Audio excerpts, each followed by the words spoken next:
So Playboi Carti has grown his opium label like crazy these past 2 years, becoming more than a label, being basically a family, which is why they've kept the label fairly small and haven't signed any new artists. But what if there was an alternate reality where Opium expanded even more and started to sign new artists? Today I have 4 artists which I think would be a perfect fit to sign to this label, starting with none other than Osa Mason. And now, growing up in South Carolina, Osa wouldn't start rapping until 2020 under the name Prada Ari, but then later changing it to Osa Mason, inspired by his dad's name Osama. And in 2021 he actually would drop his first project, I'm the Man, and he actually would drop pretty much only on SoundCloud from 2021 to 2022, with many singles like Go to Hell being to this day one of my first songs from him. But he wouldn't start gaining buzz till last year, dropping a song CTSV, which actually would catch everyone's attention, with this song currently being at over 1 million streams on SoundCloud. Following CTV's success, he actually would drop Troops, being the leading single to his mixtape Osama Season. And now this is when I first discovered Osa, as I literally saw him everywhere after this project dropped. This project was really blowing up everywhere, which had to make me go and check his music out. And this mixtape did include his breakout single X and Sex, for many people being the summer anthem of 2023 in the underground, being under a minute, which is like absolutely crazy, bro. He would then drop his album Flex Music, with the cover being inspired by Future, which then leaves him today being on top of the underground right now. But as he gained all this success, a lot of Opium fans have called Osa Mason a Ken Carson clone. Now I'm have to disagree, man. The only time he kind of sounds like Ken is that one song called Cutta.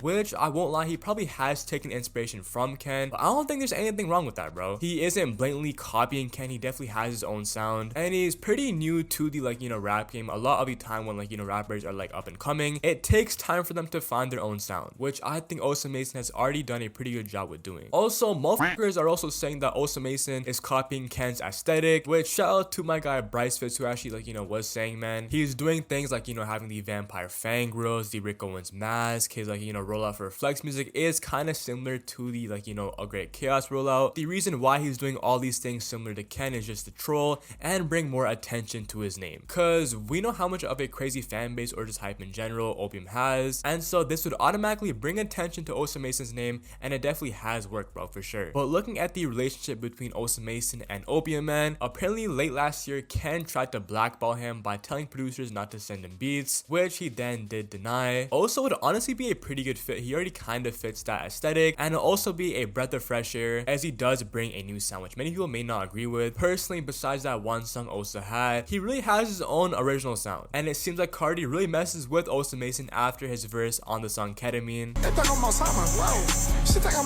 I know those weren't the lyrics, man, don't hate in the comments, bro. But another artist who actually has worked with Osama's son, who I think would actually be a pretty good fit for Opium, is none other than Netspend. And now Netspend is a 16-year-old rapper from Virginia, first dropping music in 2022, and he wouldn't start getting popularity till last year, dropping a song Fonaya, being his breakout single, and would then lead Netspend to actually gaining more popularity, which would then lead him to actually get features with artists like Duop Kane, Xavier Sobase, and Yapaj. But then in September 2023 his career would reach a whole new level, and it was when he previewed a song called Drank.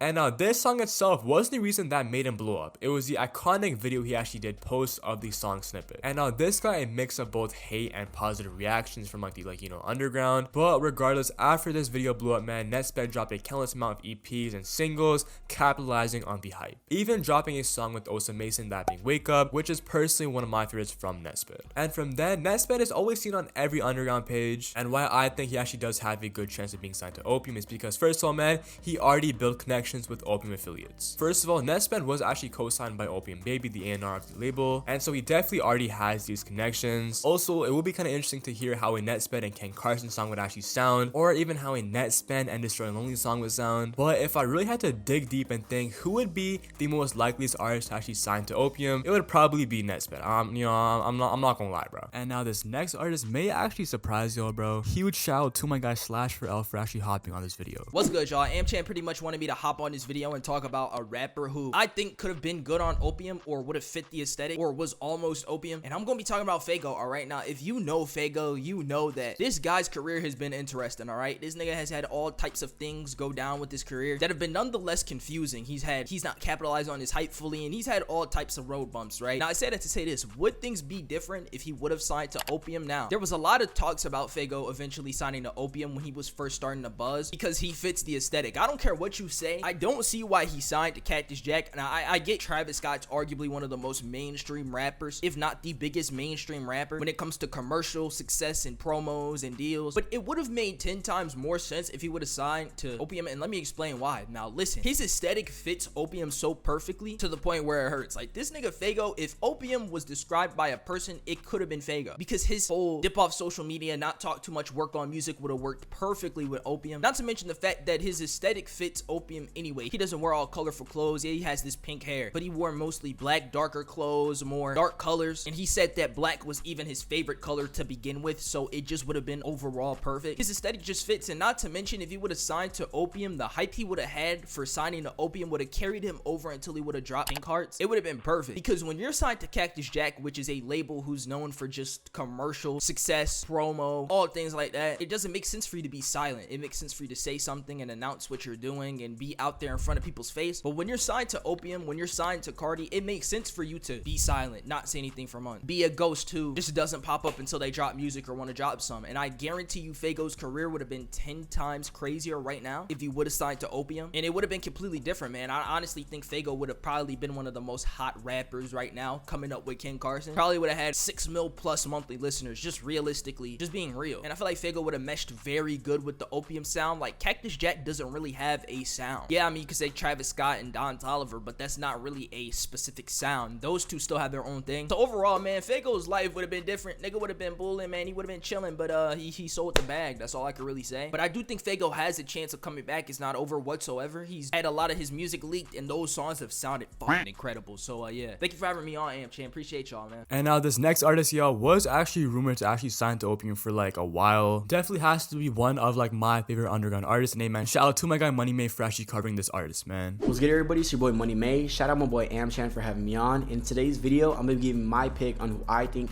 would be a perfect fit in regards to joining the Opium label in 2024, and that's none other than Hardrock. If you guys know Hardrock, he's from Atlanta. He makes crazy type of music. I could describe his sound as like a dark trap, ambient rock type of sound, and honestly, I think he is a pioneer in regards to that sound alongside Lone. A lot of his music is pretty similar to Destroy Lonely, but I definitely do think he's a pioneer of that sound. One of the first Hardrock songs that I ever heard was Oh My God back in early 2022, and I was like, yeah, this dude is crazy. And around that time, if you were in tune with Hardrock or the Opium label, you knew Hardrock had some type of ties. Everybody thought he was signed to the Opium label. Nobody really knew what was going on with him. Turns out it was false. But I do think in 2024, if they were to add somebody to the label, it's a pretty obvious pick.